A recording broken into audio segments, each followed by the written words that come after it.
২১শে জুলাইয়ের সমাবেশ চলাকালীন একজন সাধারণ মানুষ শুভেন্দু অধিকারীর ব্যক্তিগত সহায়ক চন্দ্রনাথ রাঠের হত্যাকাণ্ডের বিচারের দাবিতে প্রতিবাদে সামিল হয়েছেন।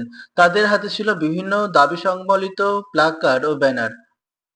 প্রাক্তন মুখ্যমন্ত্রী মমতা বন্দ্যোপাধ্যায়ের ডাকে ক্যাথিড্রাল রোডে ২১শে জুলাইয়ের সমাবেশে থেকে সরাসরি আমরা তাদের বক্তব্যটা শুনে নেব। আজকে আমরা এসেছিলাম মমতা বন্দ্যোপাধ্যায়ের মিছিলে। তার কারণ যে মমতা বন্দ্যোপাধ্যায় অরিজিনাল তৃণমূল।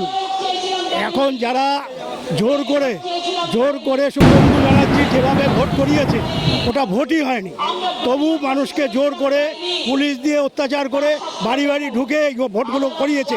এখন আমরা দেখছি যে প্রকৃত তৃণমূল হচ্ছে মমতা, এবং মমতাকেই সিম্বল দিতে হবে, এটাই আমাদের আবেদন। এখন দেখুন আজকে চন্দ্রনাথ রথ কে মারলো এখন পর্যন্ত তার কোনো ওই সুরা হলো না বা তদন্ত হলো না। তারপর বর্মন, প্রশান্ত বর্মন, আজকে দিনের পর দিন পুলিশ তাকে ছেড়ে দিচ্ছে, আদালত তাকে ছেড়ে দিচ্ছে।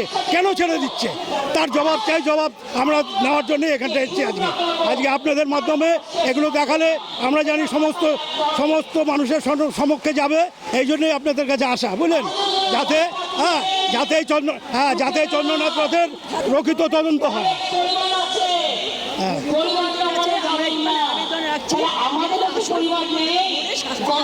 আমরা ওই জন্য জাস্টিস চাচ্ছি।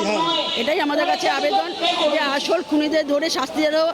বারে বারে প্রশান্ত বর্মনকে ছেড়ে দেওয়া হচ্ছে কেন?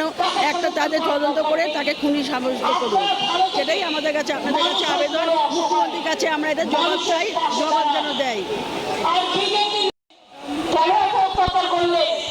আজকে কয়েকদিন আমার বাড়ির সঙ্গে ঘুরছিল, দেখা লেখা আসতে না পারি।